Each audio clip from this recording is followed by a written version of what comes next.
الحمد للہ الذی وحدہ والصلاة والسلام علی من لا نبی بعدہ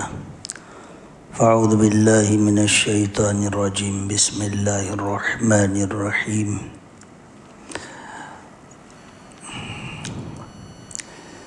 وما خلقت الجن والانس الا لیعبدون صدق اللہ العظیم۔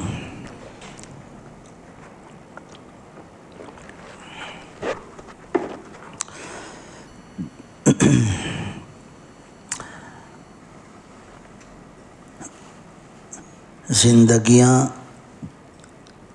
تین قسم کی ہیں۔ ایک جانوروں کی زندگی ہے، ایک جانور بننے کی زندگی ہے، اور ایک انسانوں کی زندگی ہے۔ جانوروں کی زندگی پہلے سے آج تک اور آج سے لگا کر جب تک جانور رہیں گے یکساں زندگی ہے۔ جس کو جو کھانا اللہ تبارک و تعالیٰ کی طرف سے متعین کر دیا گیا وہ کھانا کھاتا ہے، اسی طرح کھاتا ہے، جس طرح اس کی رہائش ہے وہ رہتا ہے۔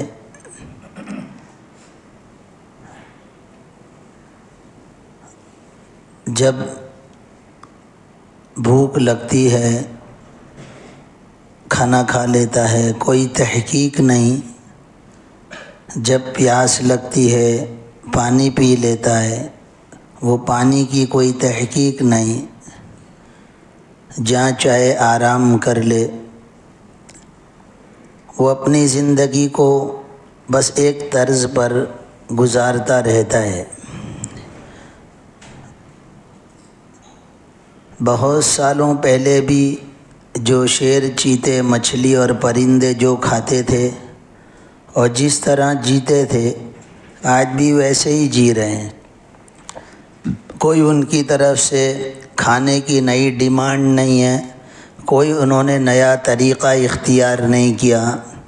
اسی طرح شکار کرتے ہیں، اسی طرح گوشت کو کھا لیتے ہیں اور ایسے ہی چھوڑ دیتے ہیں۔ پرندے چھوٹے سے بڑے ہو گئے، اڑنا سیکھ گئے، کسی بھی جگہ جا کر دانے چگ لیتے ہیں، اپنا پیٹ بھر لیتے ہیں اور اپنی زندگی کو بسر کرتے ہیں۔ مچھلیاں اسی طرح سمندروں میں چھوٹے سے بڑی ہو جاتی ہے۔ کون سی فیمیل کون سے میل کے ساتھ ملاقات کر رہی ہے، اس سے کوئی سروکار ان کو نہیں ہے، کوئی مسائل ان کو نہیں لگتے، اور اس میں ان کو کوئی تحقیق کی ضرورت نہیں ہے، کیونکہ وہ جانور ہیں۔ اور چونکہ جانور ہیں اور ان کے لیے کوئی قاعدہ قانون، کوئی حد بندی نہیں ہے، لہذا ان کے لیے کوئی انعام کا وعدہ بھی نہیں ہے۔ ہاں، آخرت میں حدیث پاک کے مفہوم کے تحت میں کہ بغیر سینگ والی بکری کو سینگ والی بکری نے دنیا میں مارا ہے، ایسے ہی ہرن ہے اور دوسرے جانور ہیں، اور اس طرح گویا کہ بغیر سینگ والی بکری یا ہرن پر ظلم ہوا تو اللہ تبارک و تعالیٰ قیامت میں یہ دونوں کو زندہ کر کے بغیر سینگ والی کو سینگ دے کر کے اس کو بدلہ لینے کا اختیار اور بدلہ لینے کی طاقت دیں گے، اور وہ اپنا بدلہ لے لے۔ اس کے بعد کوئی ان کے لیے فیصلہ نہیں، پوچھ گچھ نہیں، تم نے کیوں مارا تھا، کتنا مارا تھا، کچھ نہیں۔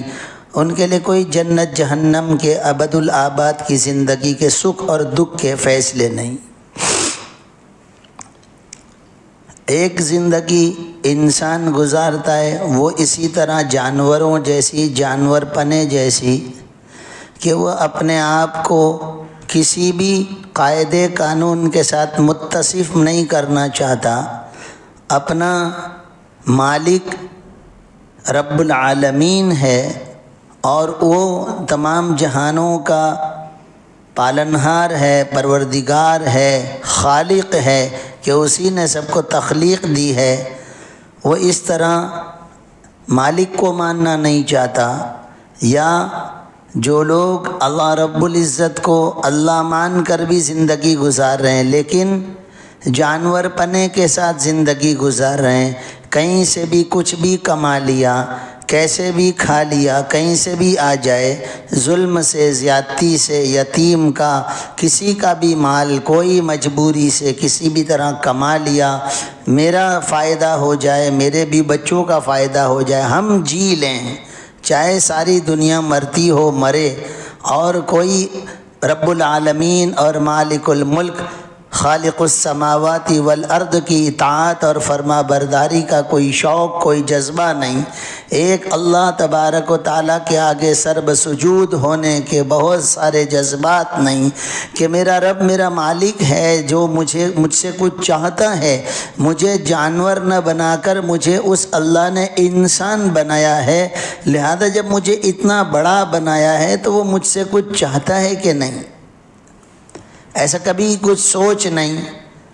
کبھی کچھ کر لیا، ورنہ اپنی زندگی بس جانور پنے جیسی ہے کہ اپنے کھانے کی، اپنے بیوی بچوں کے کھانے پینے کی فکر، ان کی ترقی کی فکر، ان کے مال جائیداد کے بنانے بسانے کی فکر، اور گھوم پھر لیا، چل پھر لیا، مزے اڑا لیے، صبح شام اپنی مرضی سے کر لی، شادی بیاہ، موت میت، خوشی غمی اپنی مرضی سے سیلیبریٹ کر لی، اور ان کے سامنے آخرت کا کوئی بہت زیادہ کنسیپٹ اور آخرت کا کوئی زیادہ یقین اور خیال اور تصور نہیں۔ دیکھی جائے گی، جو بھی ہو جائے گا، بس اسی طرح زندگی گزار رہے ہیں۔ تو جس طرح جانوروں کے لیے آخرت میں کوئی وعدہ نہیں ہے، تو اگر یہ بغیر ایمان کے جانور پنے کے ساتھ انسان ہوتے ہوئے جیتا ہے تو اس کے لیے بھی آخرت میں خوشیوں اور راحت کا کوئی وعدہ نہیں، چونکہ یہ انسان ہے، اور انسان کے لیے اللہ پاک نے جنت اور جہنم دونوں بنائی ہے، تو چاہیے تھا اس کو کہ یہ انسان بن کر جیتا، لیکن یہ انسان نہ بن کر جانور پنے کے ساتھ جی رہا ہے، لہذا اس کے لیے انعام کیسا؟ لہذا وہ اپنی زندگی کو جیسا جی کے جا رہا ہے، تو اللہ تبارک و تعالیٰ چونکہ رب العالمین ہے اور اس کو اشرف المخلوقات بنایا اور اس کو عقل اور فہم اور سوجھ بوجھ عطا فرمائی کہ وہ اپنے مالک کو پہچانتا، اس مالک کی اطاعت و فرما برداری کرتا، لیکن کوئی ایسا اس کی زندگی میں تصور نہیں ہے، کوئی ایسا عمل نہیں ہے، لہذا بغیر ایمان کے جی رہا ہے، یا ایمان کے ساتھ اگر جی رہا ہے لیکن اعمال نہیں ہے، وہی آزادانہ اپنی زندگی جینا چاہتا ہے، اپنی مرضی والی زندگی جینا چاہتا ہے، کبھی سماج معاشرے سے کچھ متاثر ہو کر کبھی کچھ عبادت کر لی تو ٹھیک ہے، ورنہ تو وہ اپنی زندگی جی رہا ہے، کیا سال گزر رہے ہیں، کیا نمازیں ہیں، کیا اذانیں، کیا رمضان، میں مالدار ہوں تو مجھ پر حج بیت اللہ اور وہاں کی حاضری فرض ہے، کچھ خیال کوئی تصور نہیں۔ یہ تو چونکہ ہم لوگ ایسے ماحول میں الحمدللہ ثم الحمدللہ رہ رہے ہیں کہ جہاں پر دین کی فضائیں ہیں، نمازوں، اذانوں، حج، عمرہ، عبادات، علماء، مدارس، مکاتب، اس کی بہتات ہے، لہذا ہمارے سامنے یہ تصور کم آتا ہے، علاقوں کی طرف نگاہ کرے تو مسلمان ہوتے ہوئے اس طرح زندگی گزار رہے ہیں کہ مسلمان کیسا ہوتا ہے اس کو نہیں معلوم، کہ میں اپنے اللہ کو اپنا مالک مانتا ہوں تو مالک کی اطاعت کے ساتھ والی زندگی کیسی ہوتی ہے اس کو نہیں معلوم۔ جس طرح جانور اپنے آپ پر کوئی شریعت کوئی حکم کو طاری نہیں کرتا، یہ بھی اسی طرح اپنی زندگی کو بسر کر رہا ہے، اور پھر جب اس طرح کی زندگی بسر کر رہا ہے تو اس کے لیے آخرت میں پریشانیوں کے سوا دوسرا کیا ہو سکتا ہے؟ ہاں ایمان کے ساتھ دنیا سے گیا تو اللہ تبارک و تعالیٰ اس اللہ کے ماننے اور ایک اللہ کو اللہ کہنے کی وجہ سے کچھ نہ کچھ کبھی نہ کبھی اس کو جنت عطا کر دیں گے اور جہنم سے بچا لیں گے، ہمیشہ کی جہنم سے بچا لیں گے، لیکن کتنے سال تک اس طرح کی زندگی کی سزا بھگتنی پڑے گی وہ کچھ نہیں معلوم۔ اور ایک تیسری زندگی ہے، وہ انسانوں والی زندگی کہ انسانوں کے لیے اللہ تبارک و تعالیٰ نے انبیاء اکرام علیہ الصلوۃ والسلام کو بھیجا۔ دیکھو دو باتیں یاد رکھیں، ایک تو اللہ تبارک و تعالیٰ نے اپنا حکم بھیجا، اور اپنے حکم کی بجا آوری کیسے کریں وہ پریکٹیکل سمجھانے کے لیے نبی بھیجا۔ اللہ تبارک و تعالیٰ اپنی کتاب کو یا اپنے احکام کو کوئی کتابی شکل میں یا کسی بھی طرح بندوں کے پاس بھیج دیتے تو بھیجنے پر قدرت رکھتے ہیں اللہ، لیکن وہ حکم کس طرح پورا ہو وہ پریکٹیکل سمجھانے اور بتانے کے لیے اللہ تبارک و تعالیٰ نے نبیوں کو بھیجا۔ تو انسان کے لیے اپنے مالک کا حکم، اور جو انبیاء اکرام علیہ الصلوۃ والسلام آئے، اور ہمارے لیے اللہ تبارک و تعالیٰ نے حضرت محمد مصطفیٰ صلی اللہ علیہ وسلم کو ہمارا نبی اور رسول اور پیغمبر ہمارے لیے اور ہم کو ان کا امتی بنایا ہے، لہذا ہمارے لیے اللہ کے احکام کو نبی کے طریقے پر بجا لانے والی زندگی گزارنا یہ ایک انسان ہونے کے ناطے کی ضرورت ہے۔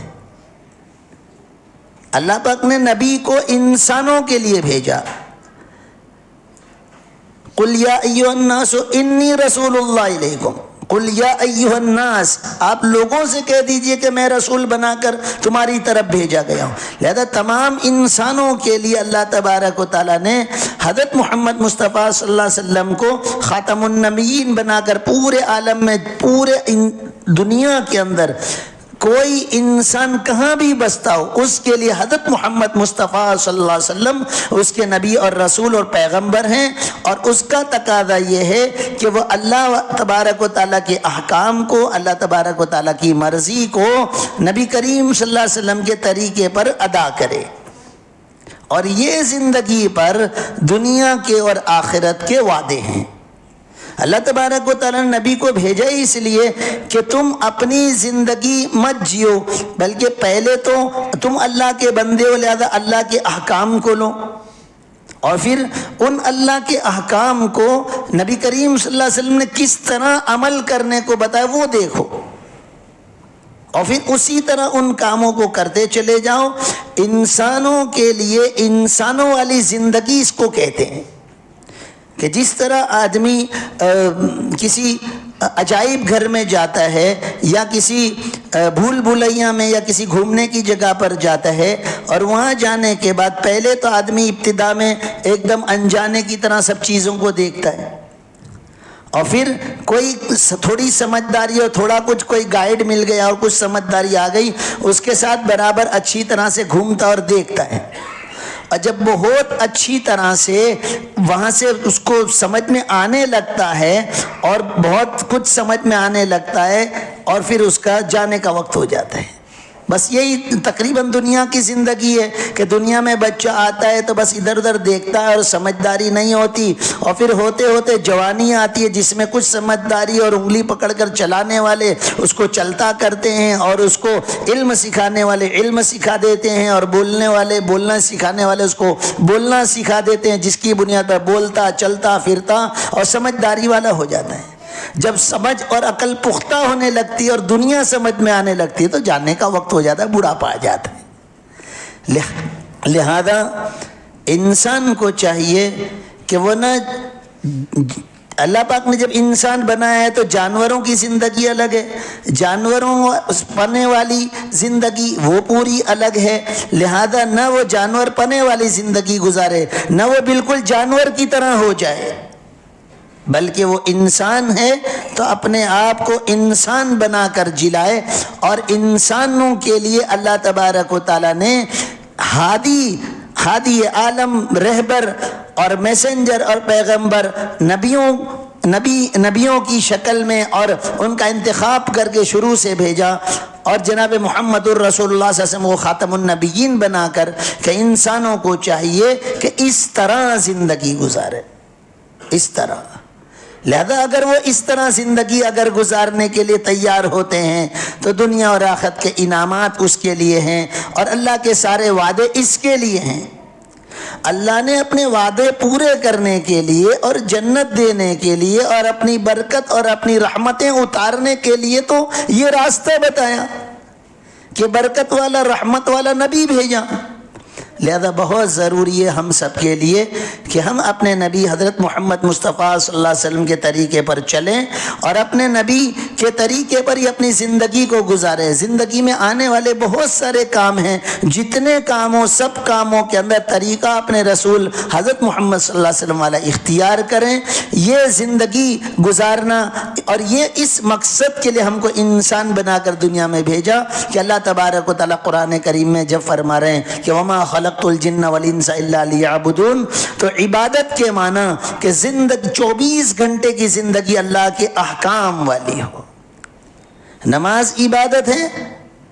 حلال روزی کمانا عبادت ہے، جھوٹ سے بچ کر سچائی کے ساتھ زندگی گزارنا عبادت ہے، عورتوں پر ظلم نہ کر کے عورتوں کے ساتھ انصاف کر کے زندگی گزارنا عبادت ہے، حلال طریقے سے جینا اور رہنا اور کاموں کو کرنا سب عبادت ہے۔ لہذا 24 گھنٹے کی زندگی اللہ رب العزت نے عبادت کرنے کے لیے دی ہے، اور وہ تمام کام جو نبی کریم صلی اللہ علیہ وسلم کے طریقے پر کیے جائیں گے وہ سارے عبادت بنتے جائیں گے۔ لہذا دنیا میں آنے کا مقصد انسان کا پورا ہوتا ہے۔ اللہ تبارک و تعالی ہم سب کو سوجھ بوجھ عطا فرمائے اور اپنے نبی کے طریقے پر زندگی گزارنے کی، بنانے کی، سنوارنے کی توفیق عطا فرمائے، اور جانور پنے سے اور آزادانہ زندگی گزارنے کے جو ہمارے خیالات ہیں اس سے بچنے کی طاقت، توفیق اور استعداد عطا فرمائے۔ وآخر دعوانا ان الحمد للہ رب العالمین۔